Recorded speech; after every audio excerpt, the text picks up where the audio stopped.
Good afternoon. Welcome to our Jets season ticket holder conference call with Jets head coach Robert Saleh. In order to ask a question today, please press star 3. If you'd like to speak with a Jets representative, press star 0. Don't forget to renew your season tickets today to make sure you're at MetLife Stadium for every game this season. To renew, visit NewYorkJets.com/renew or call or text the Jets representative at 800-469-5387. Without further ado, let's bring in Jets head coach Robert Saleh. Coach, how's the offseason going so far? Everything's going great. Really thankful to be on this call, and thank you to everybody for who's joined. And we've just kick-started all the free agent studies, and we're deep in the self-evaluation, and it's been fun. So it's always fun. All right, let's get this underway. Again, you can ask a question by pressing star 3. If you'd like to speak to a Jets representative, please press star 0. This comes in from a message from Jason F. from Pelham, New York. He's been a season ticket holder for 33 years. Thank you so much for your support. Coach, Jason writes in, 2021 was a draft class by any metric, and dynasties are built on great drafting. What do you attribute that success to, and how can the Jets do that again in 2022? The last year's draft class was pretty cool in the sense that the character of the individuals that we brought in here are as good as any that you can find. You look at Zach Wilson and his love for football, and AVT, he eats, sleeps football. Elijah Moore, same thing, just all the way down the line. Both Michael Carters, Sherwood, Nas, Eccles, Pinnock, Jonathan Marshall. I'm sure I'm forgetting someone, but the entire group as a whole, from a character standpoint, represent and embody everything that you'd love out of a professional, with their work ethic, the way they study, the way they train, the way they practice, the way they care for their teammates. So it's when you look for high character individuals, because at the end of the day, football is still about people. When you look for high character individuals, you trust that they're going to maximize who they are as individuals, and we feel good about the blueprint that we have, and it's just a matter of studying and making sure that we continue to add the right pieces and trust our process. Teddy, thank you, a season ticket holder for over 40 years. You are on the line with head coach Robert Saleh. Hey, Coach, how are you? I'm doing great. How about yourself? Hanging in there. Long-time Jet fan, obviously, over 40 years with season tickets since I'm 18. And my question is, with the upcoming draft, there's been a lot of rumors about picking somebody, a safety, the kid Hamilton from Notre Dame. And I think I speak for all Jet fans. We want to see somebody on the defensive line picked. We've been down this road with Jamal Adams, great player, but, he made some good plays but didn't get us anywhere. So we're looking for a defensive end, an edge rusher, instead of a cornerback or, basically the safety, because without an edge rush, the safety's just going to sit there and basically he's not going to have enough time to do what he has to do. It's not beneficial. So I just wanted to know, I know you can't tip your hand here with the draft, but I think I speak for all Jet fans. We need an edge rusher. We haven't had somebody here that can really attack the quarterback since Abraham. And you've seen the Super Bowl, how they won that game, the Rams, with their phenomenal front four, where Donald he just blew up the game in the fourth quarter. No, and you know what? I lived it, right? In Seattle, we had that front, and obviously San Francisco probably has the best front in all of ball, So it's, I've been blessed to be a part of some really cool defenses. And you're right. It starts up front, always has, always will.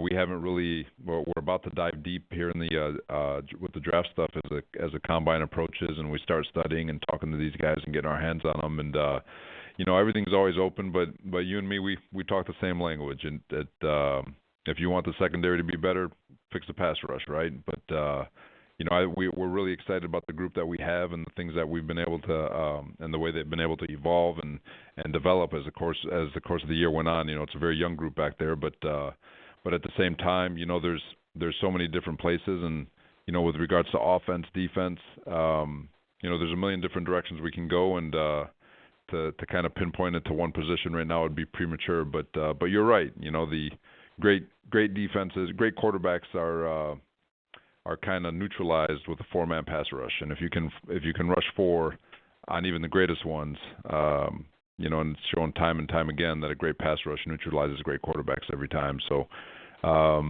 you're on it, man. You're on it. Remember, folks, press star 3 to ask a question. If you'd like to speak with a Jets representative, press star 0. Aaron, thanks to you and your family for being season ticket holders since 1960. You're on with Coach Saleh.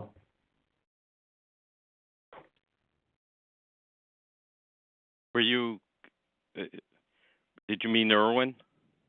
Yes, Irwin. I'm sorry. Okay, yeah, it's Irwin Cavey. Yeah, Coach.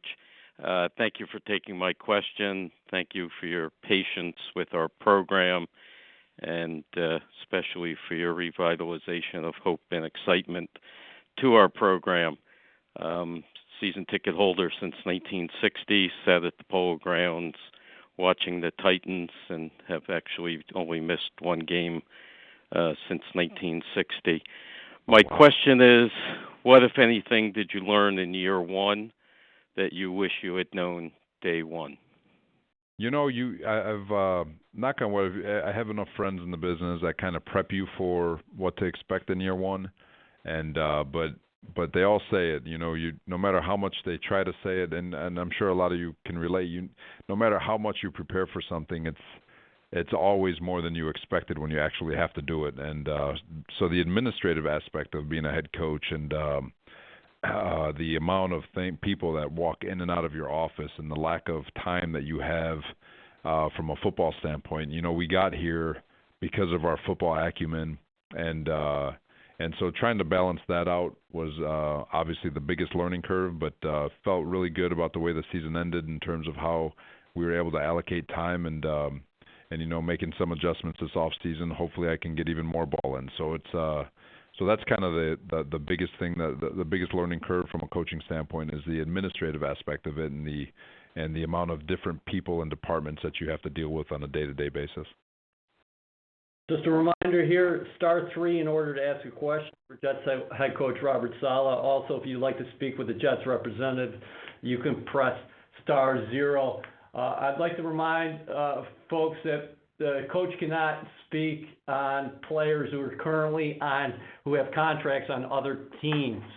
I know free agency is coming up, but those contracts have yet to be aired. So that's just the rules in the NFL right now. But moving on, let's go to Fred, who's been a season ticket holder for 35 years.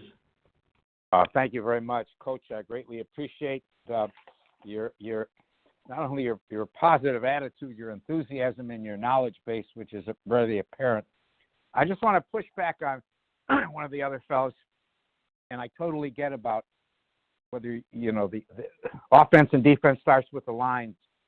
But I'm just as a theoretical thing, if you get a guy like Ed Reed, who is a total game changer, or I used to see Ronnie Lott. So I'm just saying I'm sure you don't get locked into any one particular thing when you're dealing in theoretical things. But once in a while somebody jumps out, and I don't know if this fella from Notre Dame is that kind of a player.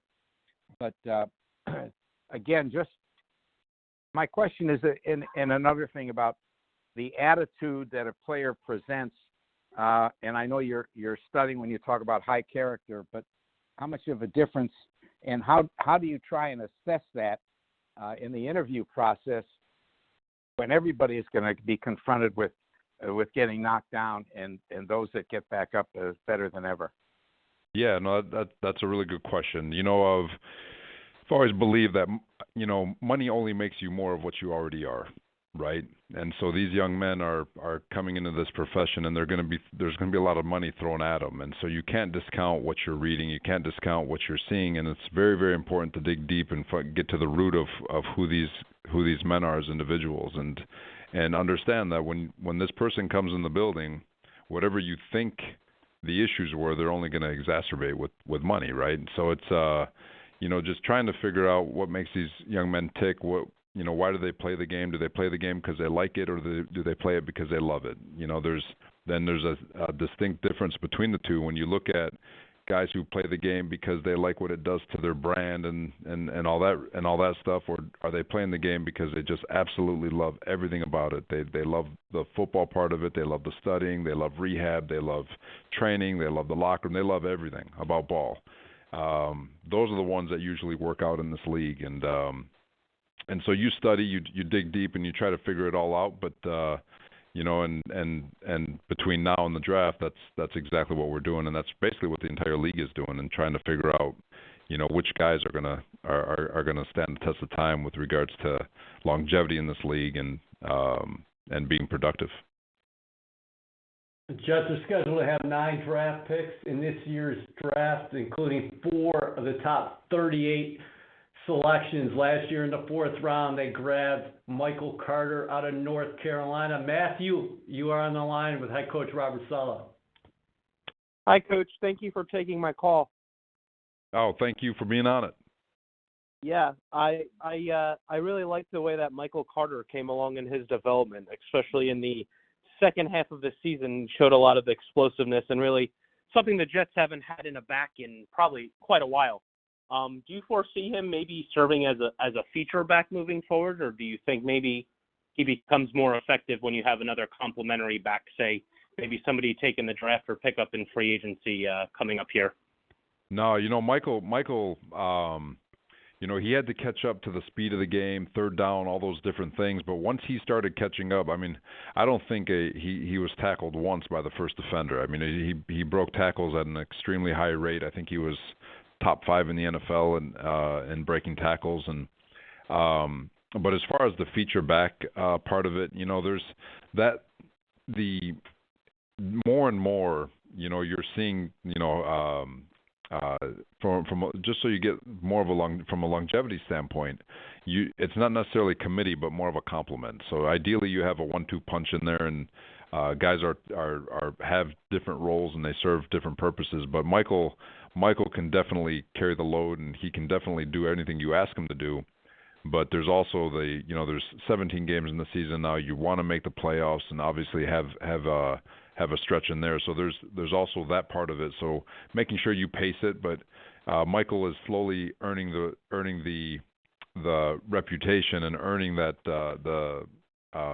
for lack of a better word, the trust that when it's crunch time, he's getting the ball. He's a guy that we want the ball in his hands, and he earned that right, and it's something that we've got to continue to build on. And I know that he's working his tail off this off season to continue building on some of his deficiencies so he can get even better. And so really excited about him moving forward, and looking forward to seeing what he brings in year 2. Don't forget to renew your season tickets. Make sure you're at MetLife Stadium for every game this season. To renew, visit NewYorkJets.com/renew or call or text the Jets representative at 800-469-5387. Press star 3 to ask a question. If you'd like to speak with the Jets representative right now, please press star 0. Let's go to Selena. Hello, Coach Saleh. This is a pleasure. I'm actually getting to talk to you. I've been a season ticket holder for quite some time, and I spoke to someone earlier that it's amazing that you guys even offer us to listen in on this stuff. And as far as strategies and movements with the team, I'm excited to see what's coming. I have every faith that you and the coaches and the staff are going to do amazing things, and I just look forward to what comes next. Oh, thank you so much, and thank you for being on this call and a season ticket holder, and praying that and we're working our tail off that we're going to get this thing turned around, and so we can get a playoff game in MetLife and have some fun. Coach, Justin wrote in with the text a question that we'd all be interested in with your answer here. What kind of music are you listening to when running up and down the stairs before those games? Oh man, I've got, it depends. I've got an old school 2000s hit. I've got, I throw some country in there, just depending on what it is. Sometimes I go 80s. But it's whatever I'm feeling at the moment to get me up and down the stairs. So Moving on. I know that was a little boring. I'm sorry, guys, but that's what it is. Any favorite artist? No. You know what? I'm bad at that part. I'm eclectic in that regard. So it's anyway. Good stuff. Let's move on here to Anthony. Hi, Coach. Listen, I appreciate you taking our call. I'm actually making dinner for my 5-year-old and my 7-year-old. They don't understand the concept that I'm about to talk to the Jets head coach. So it's what are you making? crazy. They're getting grilled cheese tonight. They're getting grilled cheese. So how about a little tomato soup? Little tomato soup? Oh, I like it. Yeah. Listen, before I get to my question, just a quick little thank you, and I mean this sincerely. You know, football, it's all about, you know, winning games, but memories too. My son is 5. I brought him to his first game against the Titans this year, and he has not stopped talking about that since that game ended. All he puts on his night light and it's green. He goes, green for the Jets, Jets, Jets, Jets, Jets. So, you know, you got yourself another lifer with that game. So thank you very much for that memory. I'll never lose. So thank you. Thank you. Getting to my question, you know, it's when you come to a new team, you have to build a culture. You know, how much do you guys look at what else is going on, and really not just the culture of the team, but also how you construct the team?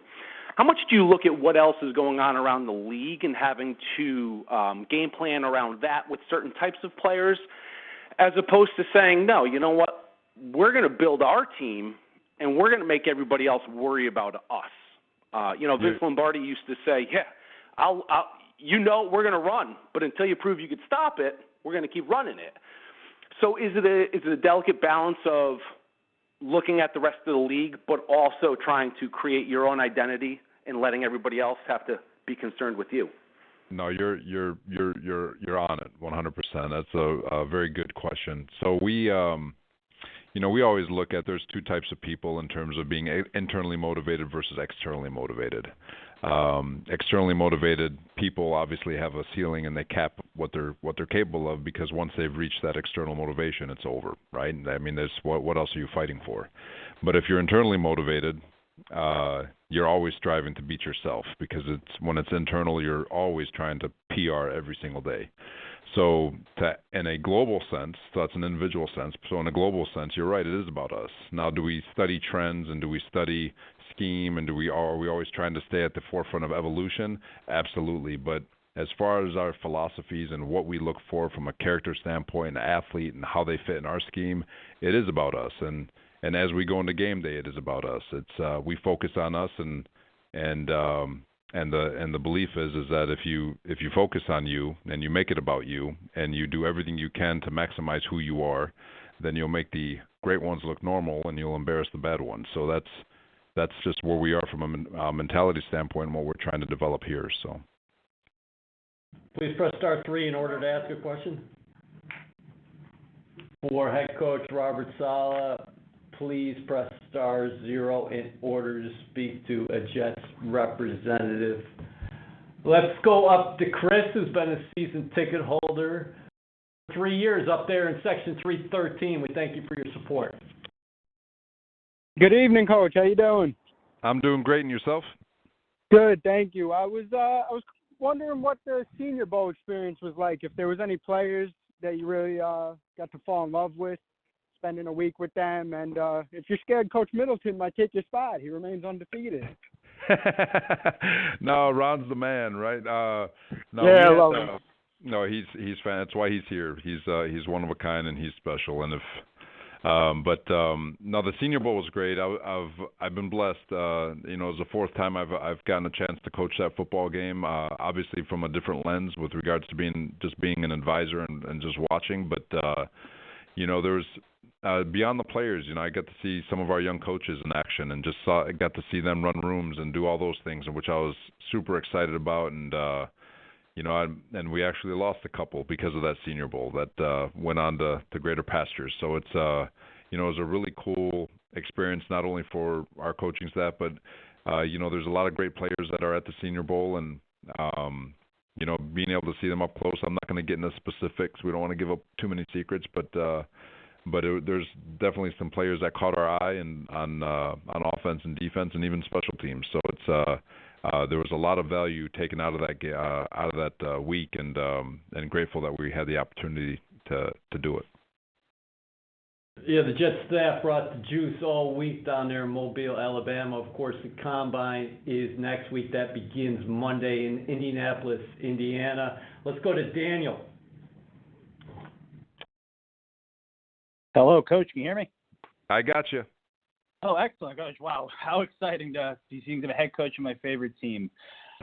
Question for you is, as a head coach, what was by far the biggest surprise and biggest challenge that you faced in your first year, and how do you expect to overcome it and build off of that going into the second year? Because as the fan for a long time, the past decade, we haven't really seen a improvement from the prior good years. So how can we expect, really a lot of improvement? Yeah, no, I touched on it earlier with regards to the administrative aspect, but a lot of players got a lot of good playing time this year. A lot of young guys. I think we were second in the NFL in rookie snaps, and if you add the second year players in there, I think we're number one by far. So between first and second year players, and so there's a lot of value and experience. But continuing to build, we have a major gap that we've got to close with our division. That's just the way it is. When you look at Buffalo, New England, and even Miami, all three of them had winning records, winning division games before we even think about anything else. Are at the forefront of our minds, and trying to close the gap with those three opponents. And we expect to get better. I mean, it's now what is that going to look like? I don't have the answers right now. There's still a lot of stuff that we've got to do in the off season, but I know we'll be better if we just lined up today with the group that we have. And so it's an exciting time. It's the negative part of my career is I've been a part of a lot of rebuilds. But the positive is I've been able to see these through, and to where we've been able to get a lot of these, most of them, with the exception of one of them, flipped. And I really like where we are, and I think I speak for Joe, and that the progress that we made a year ago was pretty cool, and we're excited to attack this thing and to see where it goes from here. Matt, you're on the line with Jets head coach Robert Saleh. Coach, how we doing? I'm doing great. How about yourself? I'm good, man. Look, it was an eventful first year for you and your team, so I know it won't be easy, but could you narrow down to one single moment that was your favorite looking back on 2021? And just a quick follow-up, have you ever considered making a Twitter account and joining Jets Twitter? We'd love to have you out here. Oh, man, I'm a little nervous about Twitter, because I heard you guys can get a little upset after a loss. And I got 7 kids that would all be reading my Twitter comments. I don't know if I wanted to be exposed to all that yet, but no. My single most favorite moment, I'll be honest with you, was just from a game day experience, was the national anthem on the opening game. It's chills through my spine that here we are after all this work, all these years, and it was a pretty cool moment personally. From a team standpoint, I can't speak for everyone, but when the Tennessee missed that field goal in overtime, that was pretty cool, first win. So there's so many cool moments, beating Cincinnati, and watching, it was frustrating watching from the hotel, but watching our guys and Ron lead us to a win against Jacksonville was awesome, and some pretty cool moments throughout the year. But I'd have to single it down to that first national anthem. That was a really cool moment. Jets, of course, beat the Bengals at MetLife Stadium last season. The Bengals will be back at MetLife next year. Joseph, you are on with head coach Robert Saleh.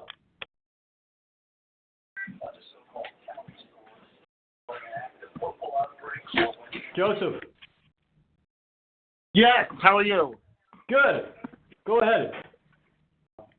Hey, Coach, how you doing today? I'm doing great. How about yourself? Very well. Thanks for taking time out to take my call. So here's my question.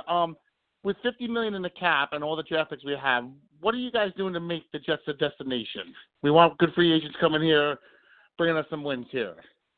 It's the same thing that we've been that we're going to continue talking about with regards to the culture that we're building, the the atmosphere that we're trying to create in terms of everything that we do is for the players. We don't make decisions unless it's all player centric. And obviously, I think we've got a young group. We're moving in the right direction. We've got an exciting young quarterback that I think people recognize is going to be a heck of a football player. And so from a free agent standpoint, that's the selling point. You get an opportunity to come out here, you get to make a difference, and you're in the greatest city in America. You're in New York, where all eyes are on you, and you've got a chance to do something special. And when you do something special, it's pretty cool. So it's I think the New York brand kind of speaks for itself, and it's our job to just try to facilitate answer any questions that they may have, and really showcase all the youth and all the experience that we have here. I think Mike LaFleur did a really, really nice job as an offensive coordinator, and he's a very enticing, an attractive coordinator for players who want to get the ball if you're on offense, and then defensively, we've got opportunity.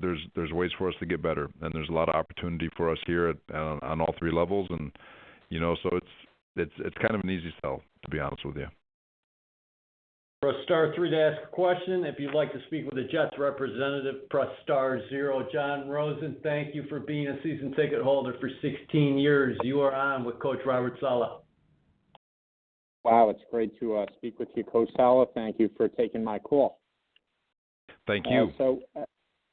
As a longtime season ticket holder, one thing that's always frustrated us up in Section 204 is our inability to get and retain a good kicker. We've seen so many games over the years, probably one or two a season, decided because our kicker couldn't make extra points.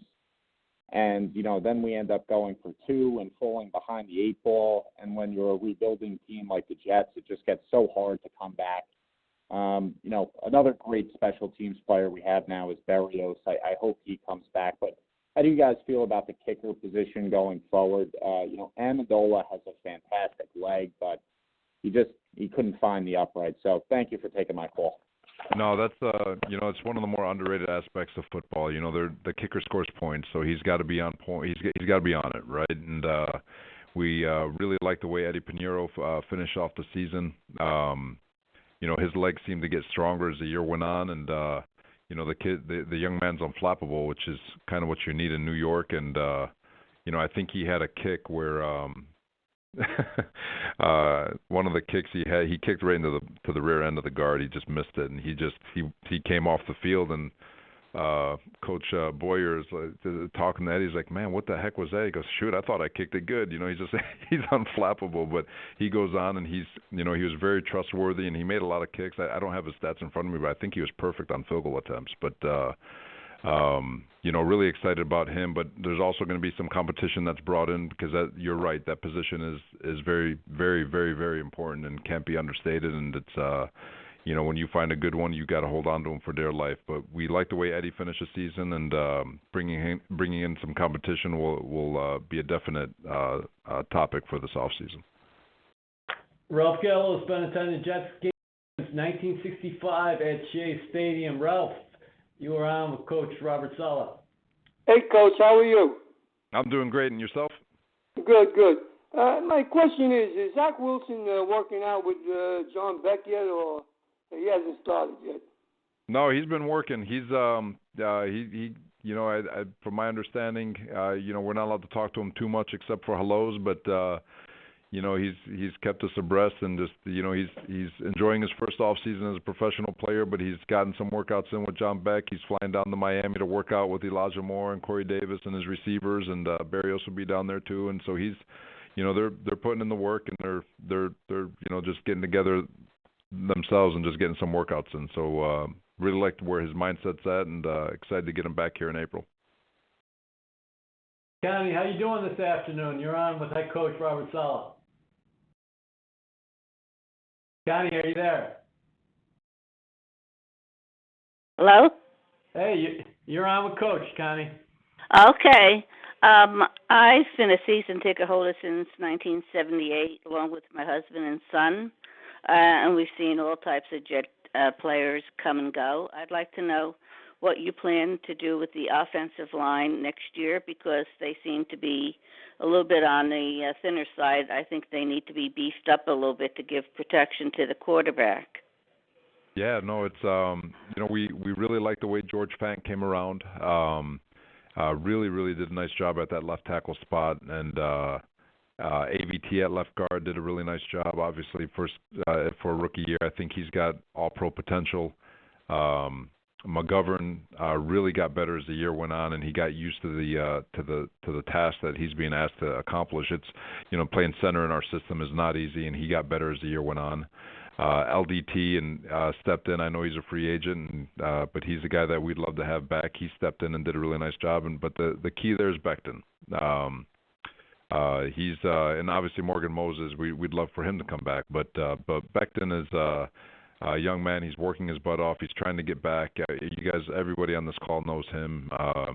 And if we can get him back to where he was when he arrived in training camp, when he was a young rookie, obviously with the health and the and all the physical attributes that he brings, our offensive line will be pretty darn good when compared to the ones across the league. So but it's obviously something that we're always looking at, and it's something that we're trying to always get better at. I've said it before. You win up front, offensively and defensively, and so your observation on that one is spot on. Sebastian is a season ticket holder in section 225A. Sebastian, you're on with Coach. Hey, Coach. How you doing? I'm doing great, and yourself? Good, man. Good. I just wanted to say thanks for coming into this organization and changing the culture. I believe in you, and I believe in the staff that you put together, and I just hope for success in the coming season and wish you the best. Thank you so much. Thank you. Thank you.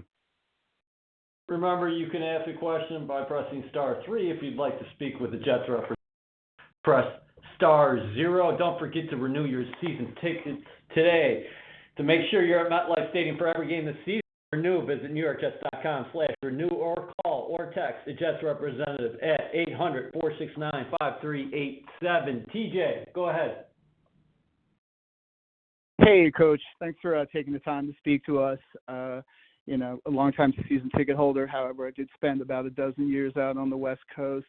At one point, I think I saw more Jet away games than I did home games. Excited to be back here. A lot of the questions that I would have asked have already been asked by, again, my educated brethren here. So, I'll take it on the light side. I mean, West Coast sushi or East Coast sushi? Oh, damn. I'm East Coast. East Coast. It's definitely East Coast. I find myself eating it a lot more here than I did in San Francisco. East Coast lean there. Let's go to David Carson. Hi, Coach. How are you? I'm doing great. And yourself? Good. Long-time season ticket holder and big-time Jet fan. Very nice to talk to you. I have two-part question. The first question is, I watch all these games, particularly, obviously, the Jet games, and I see a lot of the coaches, yourself, go for this two-point conversion before the fourth quarter. And, I live by certain things I learned from other coaches, mainly Bill Parcells, who said never go for it in the fourth quarter. And so many times, the math works. I see them go for it, and it always comes back that so much goes back and forth at the end of the game, and then that 1 point, if we don't get the 2 points, always comes back to haunt us. I just was curious about your thoughts on that. And then part 2 is, how do you stay true to yourself and your beliefs with the pressures of being a head coach? Oh, that second one's a good one. I can stay here for an hour and talk about that one. I'll talk about the 2-point conversion first. When every situation is different, and you're right. Like if both offenses are rolling and you feel like that's the you're going to end up getting in the scoring position again, then you're right. Let's wait till the fourth quarter. Let's not chase points. Points are coming pretty frequently. It's going to be a shootout. Let's see how this game plays out. So you just ride it out as long as you can. If it looks like a defensive battle and you don't think you're going to end up getting where you need to get to, and possessions are limited, points are limited, you take advantage of where you are at that moment. At least from that regard. Then you've got situations where you just want to know what you need. Whether it's you just want to know what you need to get. So for example, you score and it's a 15-point game. You score. Well, you can go for 2 right there and know that you need to get you're going to end up having to go for 2 anyway. So it's really just trying to give yourself the information earlier in the game so you can manage the game accordingly. And then finally, there's some, and it's like my philosophy, where if we score to take an 8-point lead or a 7-point lead, an extra point gives you 8, or a 2-point conversion gives you a 9-point lead. Well, in my mind, I'm going to go for 2 because I'm 2 yards away from gaining an extra possession. So there's so many different things with regards to those 2-point conversions that go into play, and so each one just is unique to its own to its own game.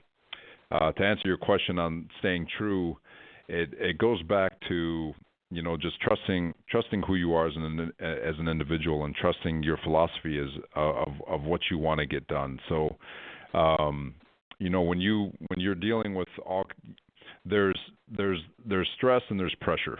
I've said you can separate them in 2 different categories. So, stress is something that you've got zero control over. So when you've got media and you've got fans and you've got people on the outside just constantly pouring in what they believe needs to happen, and there's all this type of noise from the outside, to me that's stress. You've got zero control over that, and the more you try to control that narrative, or the more you try to control all that outside noise, the more chaotic things get, and that's where you start to make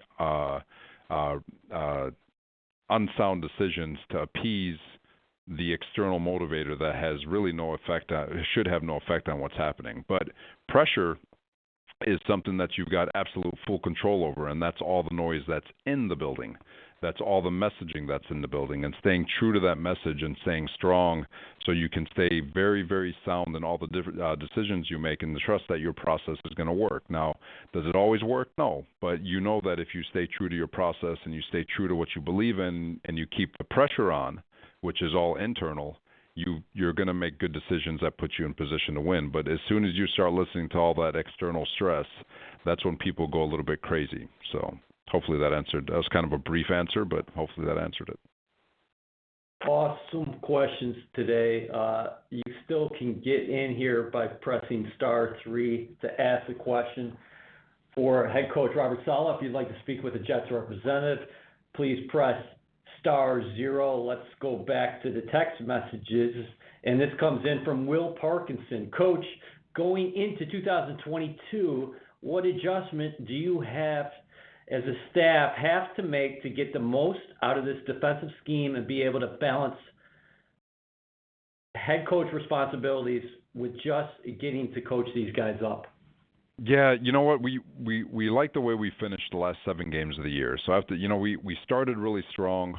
Was really excited after that Tennessee game. Even going into that bye week, I think we're in the top half of the league in defense, and we hit that 4-game stretch between New England, Cincinnati. Even though we won the game, we still gave up over 30.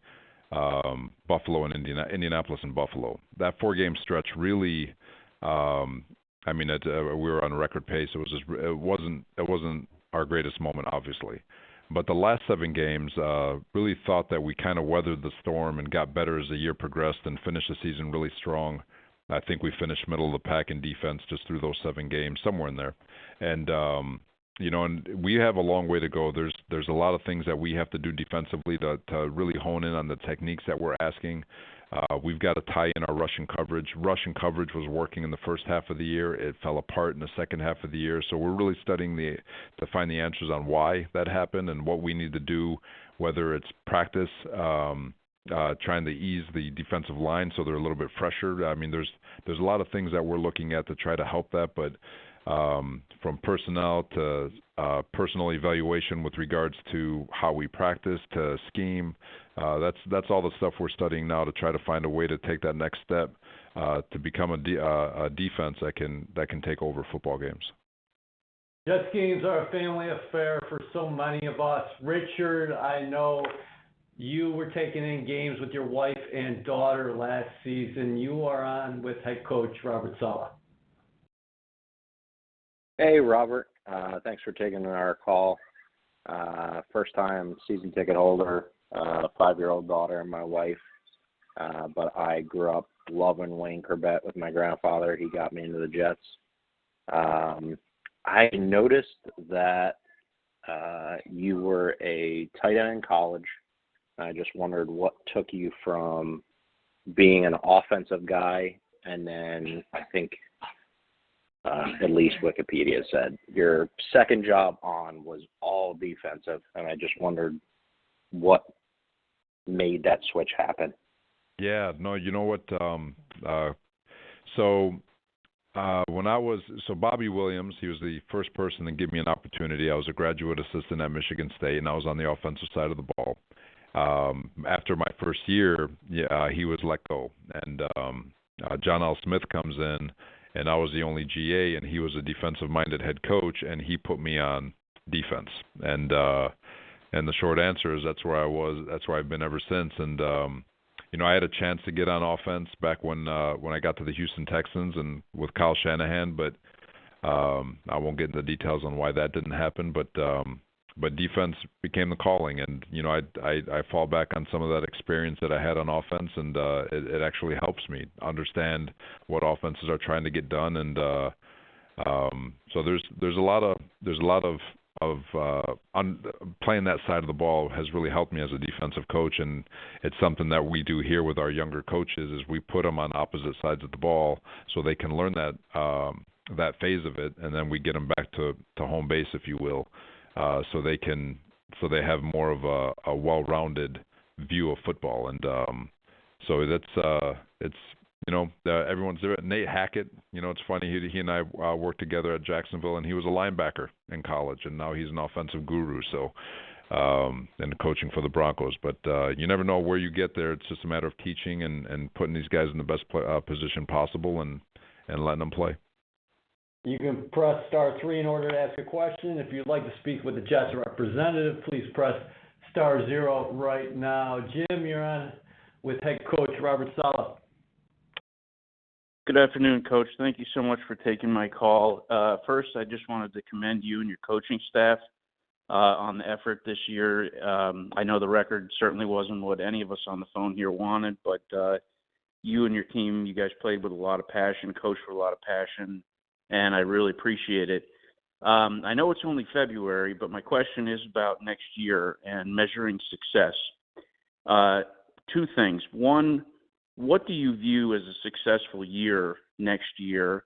And again, I know it's only February, but if that answer is making the playoffs, how and when do you communicate that to your players? And how do you make adjustments to that message during the season that may or may not go as expected or hoped? So this is where we get cliche-ish. Obviously, the goal of every team is to win a Super Bowl. There's really only one team that's happy at the end of every season. There's some teams that are satisfied, and there's always teams that are wanting more, and there's other teams that are just very angry with what happened. But there's only one happy team, and you really have to stay in the moment. You have to stay in the moment because it goes back to the things I talked about with regards to stress versus pressure. And if you're thinking about things that are in the future that you have zero control over, then you're not able to expend the 100% of the energy that you do have on the moment. And the more we daydream about tomorrow, the less we're able to attack the day. And I know this is probably not the answer you want, but from a cliche standpoint, but it's the truth. The goal of every profession and every person in life is to own your moment. And the more we think about things that we have zero control over and we start daydreaming about it, yeah, we have our goals, we have long-term goals and all that, but you can't confuse it with the moment and what we're doing in our moment and how we're maximizing it. And So, obviously from an expectation standpoint, my expectation is that we come and we walk through this. We wake up every morning, we put our foot on the gas, and we attack every single day, and we find every way to get better. And whatever the result is, it is. But we want to close the gap with the division. I think we all agree that it's significant, but it's something that I think we're going to close, and it's something that we're continuing to attack every single day, and today, tomorrow, and forever moving forward. Casey, good afternoon. Thanks for joining us. Hey, Coach. Thanks for taking the call and the question. I have a question about analytics because I'm kind of a nerd, and I was curious about how your coaching staff, besides the obvious, the fourth downs and the 2-point conversions, how does your coaching staff use analytics in terms of game planning and maybe in-game decisions, such as play calls? Also, in the off-season, how do you guys use it to find new prospects in free agency or the draft? Oh, yeah. So Brian Shields is the head honcho with regards to analytics. I think he does a phenomenal job. He gives us an analytical breakdown every Monday on things that offenses or defenses are struggling with, how to exploit certain parts of the field, different players. So he gives us a bunch of things. Now, some things we can't use, some things we can. And so we'll implement them into our game plans as we see fit. From a player standpoint, a draft standpoint, it's the same thing. He's got all kinds of information with regards to their ability to play and the way they test it and how it intertwines with their playability and all that stuff, and he gives his analytical report. And so, it's analytics at the end of all of it. I'm also an analytical nerd too, believe it or not, but at the end of it, analytics, we've been doing it forever. It's just a gathering of information. And it's gathering as much information any way possible, and then from there making the best decision for the organization. So, we have different ways that we gather all this information, and we study it and we look over it and we scour day in, day out, trying to figure it out, and we trust that after studying it all and gathering as much information as we can, we'll make a very sound decision. And that's so we have a bunch of different ways that we attack it.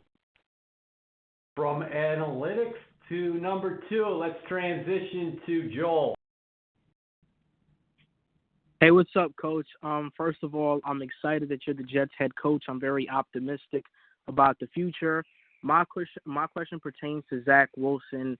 How impressed were you by his improvement throughout the season, and when did you feel like was the turning point for him? You know what? He did, and you expect it, right? It wasn't anything earth-shattering. We knew he'd improve over the course of the year, but I think when he got hurt, and he had to step away for 4 games, and he got to watch the offense run through the lens of Mike White and Joe Flacco and Josh Johnson, and we were number 1 in the NFL, I think, over those 4 weeks. Really gave him a chance to sit back and really reevaluate the way he was going through his process. And I think he picked up a lot off of that. I think he picked up a lot off of Mike, a ton off of Joe. And when he came into that first game, when he was, he had all these expectations to come back. When he came back that Houston game, which didn't go very well for him, we ended up winning. But I think that was the moment where he really slowed it down and was able to just kind of keep the main thing, and not get too high, not to get too low. Don't put so much stress on yourself with regards to external pressure, and just focus on being the best version of you instead of trying to make every single play that he could. Understanding that he just needed to facilitate and get the ball to where it needed to get to, and I thought he made tremendous improvement in it climaxed there at against Tampa. Obviously, the Buffalo game didn't go the way any of us wanted, but I thought his Tampa game was really his coming out party, and it's something that we're hoping that he can build off of.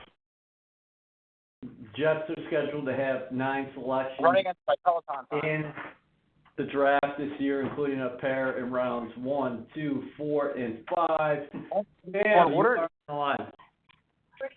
Oh, left. I'm sorry. Actually, we're going to go to you right now. The pizza. Hello? Yep. Left. Leif? Hello? Leif. Yes, go ahead. Yes, hi, how you doing? I was just talking to my wife. Unfortunately, she's a Patriots fan, so let me go to the other room. Yeah, I had a question about terrible Bears stuff. My question is your linebacker crew. They look like there were a lot of damage this year. They're hurting a little bit. They weren't very dominant on the run. It was kind of evident. Do you have plans on revamping it and kind of strengthening and going a different direction with the linebacker core? No, you know what? There's more to it, from a run game standpoint, than just the backers. I thought Quincy came in. We got him at the end of training camp. He steps in and does an admirable job without having an entire training camp or an OTA with us, and he got better throughout the year. Finished with over 100 tackles. CJ, he speaks for himself. Thought he was magnificent this year. And then, what hurt this year was the injuries.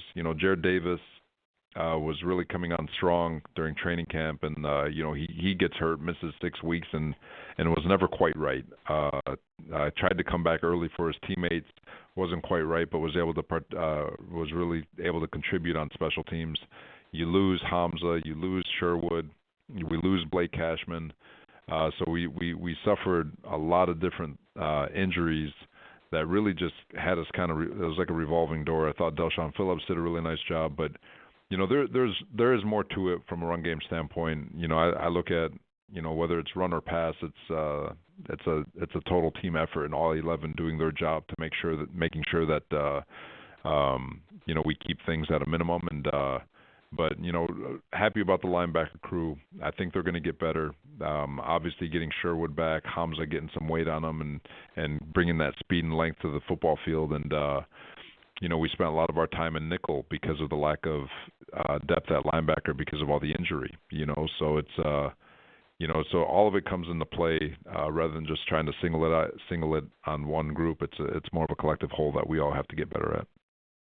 Okay, let's take a question from Texas. Came in from Keith. Coach, as a 35-year season ticket holder, what would it mean to you to bring a home playoff game to MetLife Stadium?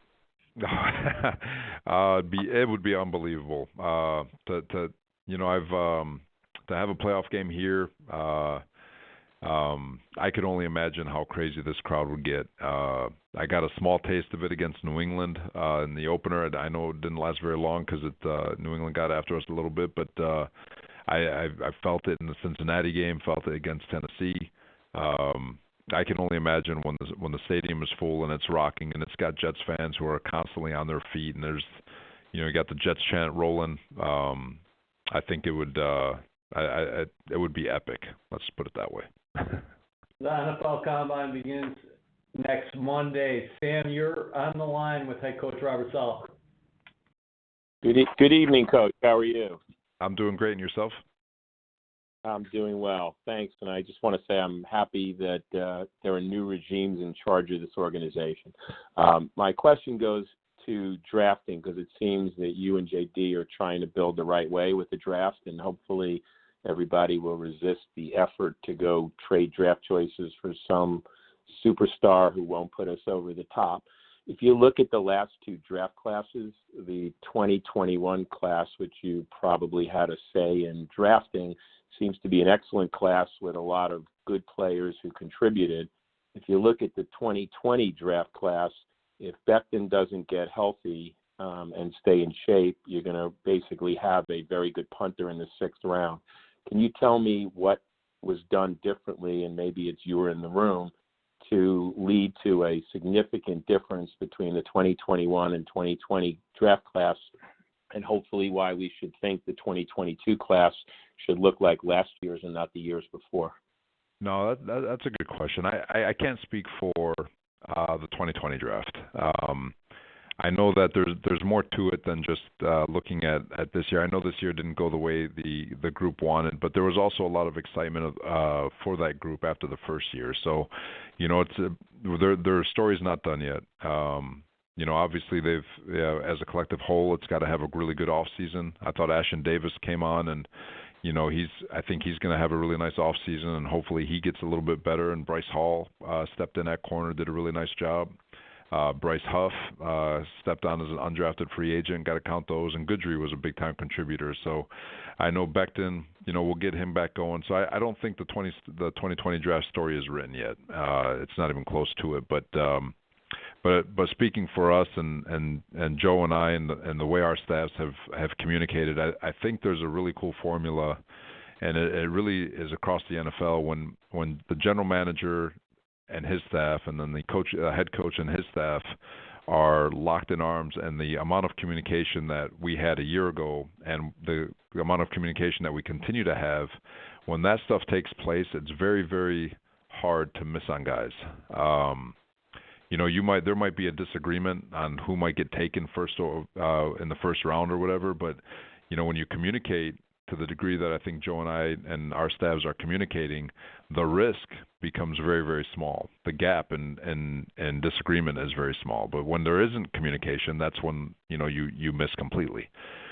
So I think I speak for everyone in this organization that we've got a lot of confidence in the way we do things. I think Joe and our staffs, both our staffs have a tremendous working relationship where they're constantly speaking and watching tape together, and I think because of it, I feel confident that we'll be able to add some more really good players in this year's draft and continuing it for forever. So. Awesome participation today. Don't forget to renew your season tickets. To make sure you're at MetLife Stadium for every game this season, to renew, visit NewYorkJets.com/renew or call or text a Jets representative at 800-469-5387. Let's go to Fadi. Hey, Robert. It's Fadi from Dearborn. How you doing? There we go. Little Dearborn. I see you, man. How you doing? Well, good. How are you? I came first season ticket holder. Flew out 7 out of 8 games to support you, and I'm glad you're doing well. And so I have a 2-part question for you. Yep. Number 1 is, how much has sports and football and Tractor Nation influenced your coaching style?